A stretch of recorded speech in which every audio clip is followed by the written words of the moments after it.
Douglas from the Intrepid here on a beautiful Saturday afternoon. We are the day after Halloween, so I hope everybody had an amazing Halloween.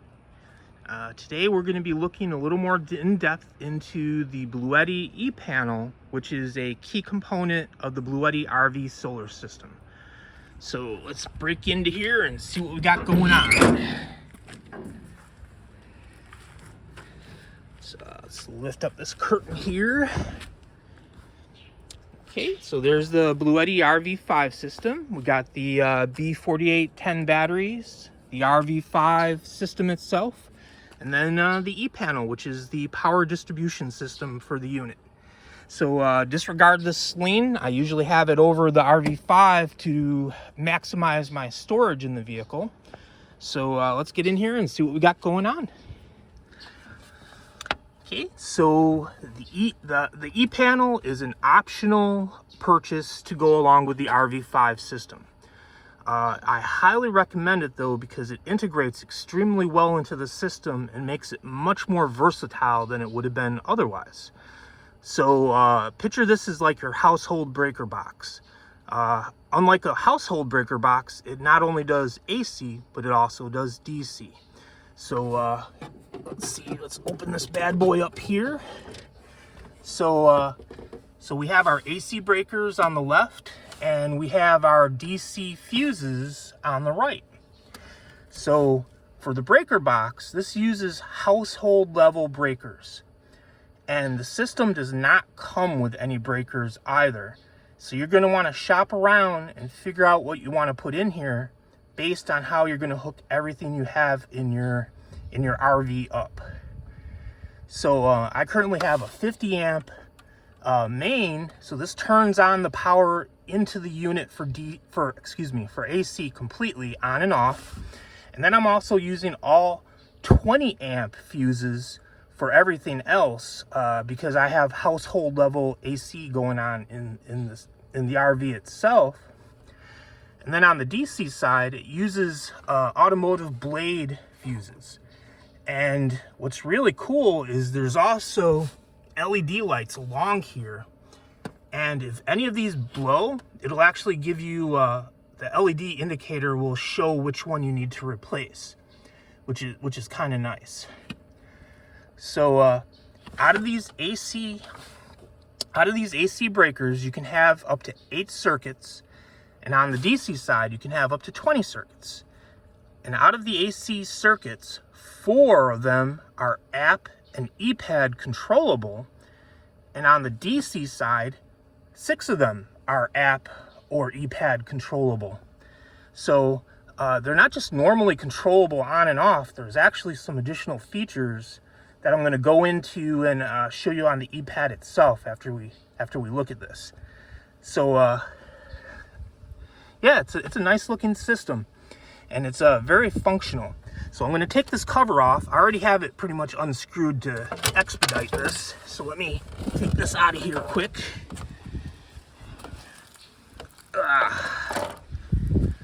So here we have the fuse box itself.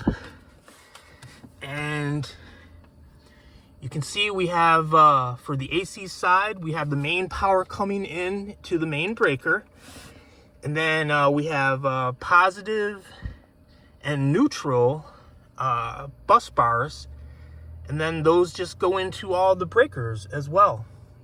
So yeah, it's extremely easy to wire, and I had no problems doing it myself. And on the DC side, you see this really thick DC cables coming in here.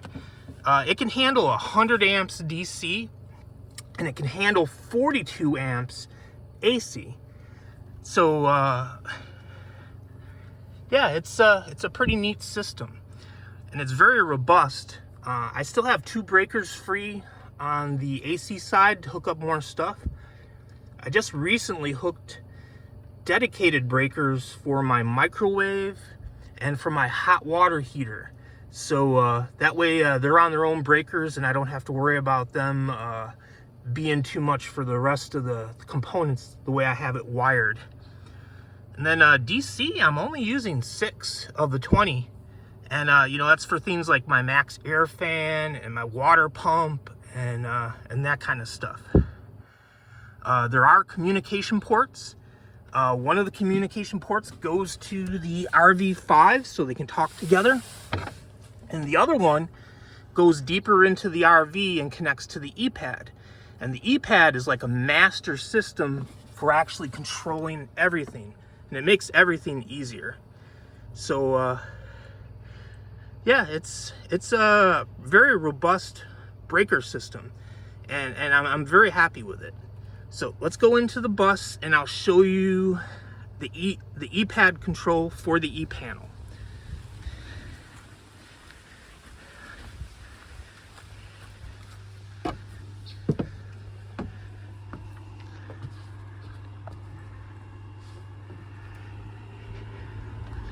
Okay, so here we are. We got the Epad all hooked up. As you can see, I currently have 466 watts being consumed. I do have the AC on in the back there, and we're out of the sun and under a tree. So right now we're only getting 46 watts for solar, and I do have 800 watts on the roof. So going to the Epanel part. Okay, so this is showing the smart plugs for the Epanel. Now, if you notice, all these are kind of cryptically labeled. If you look on the Epanel itself, it'll actually show these letters next to the corresponding breakers or fuses, so you know which one is which. And then currently on the app itself, you can relabel these. You know, like on the app, I have them labeled as, you know, my kitchen or my AC or my water pump. But unfortunately, as of this moment, the Epad itself doesn't display that information. Only the app does. But I'm completely sure that they're going to add that ability in a newer release of the Epad software, because I still have a relatively pre-release version here, and I'm pretty sure the software is still in beta. So I don't think many people have this yet. So I anticipate that being worked on and added to very soon. So yeah, so that's pretty neat. And then let's see here, liquid level. So I'm not seeing it on the Epad, but the app itself has one additional layer of functionality. So in the app itself, you can actually set on and off timers for all of these smart circuits, and you can also set delays for all of these circuits as well. So for instance, the circuit that I have my refrigerator on, I have it turn off 1 minute before midnight and turn on at midnight once again to reset its battery charge cycle, so it's not running the battery dry every time, and it's basically recharging the battery every night. It's just how my pre-release multi-cooler charges its internal battery. But you can set these up to do basically anything you want. And the delay, you can also set a delay for how long the circuit takes to actually activate after it's turned on. And it gives you a lot of programmability almost for your setup, so you can get everything, you know, working well and working with each other. So yeah, so if you have any questions at all about how this works, please leave questions down below, and I'll do my very best to answer. But so the AC side of things, it's 42 amps in, and it's up to 30 amps per AC breaker that it can handle. And then on the DC side, it has 100 amp of total capacity, and each DC circuit can handle up to 20 amps. So I did have another question on one of my other videos, you know, because some DC ACs, air conditioners, will use more than 20 amps, obviously. So how would you circumvent that? And basically, you would just hook your air conditioner up to the DC out of the RV5 unit itself, and you could access up to the full 100 amps in that manner. And I was actually considering that before I went with a window AC and a max air fan.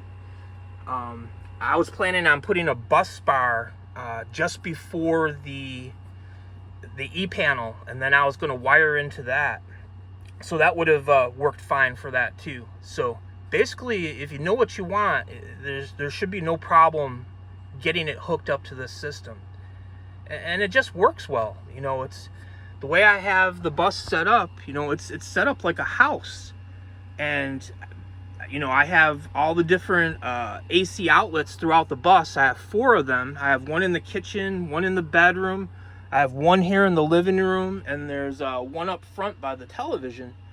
And I have them going into their own circuits into the back. And then I also have, like I believe I already said, the microwave and the hot water heater also on their own circuits. And everything can be running at once, everything. I can have the air conditioner and an induction burner and the microwave and the hot water heater all running simultaneously, and this system just handles it, and it handles it flawlessly. So yeah, it's a pretty robust and amazing system, and I'm very happy with it. But please let me know if you have any more specific questions that I haven't thought of, and I'll be very happy to answer. And I hope everyone has a fantastic weekend. Oh, and if you like this video, please like and subscribe. My daughter and I are trying to start a YouTube channel for our travels around this bus, and I would really appreciate any support. Okay, have a great one, guys.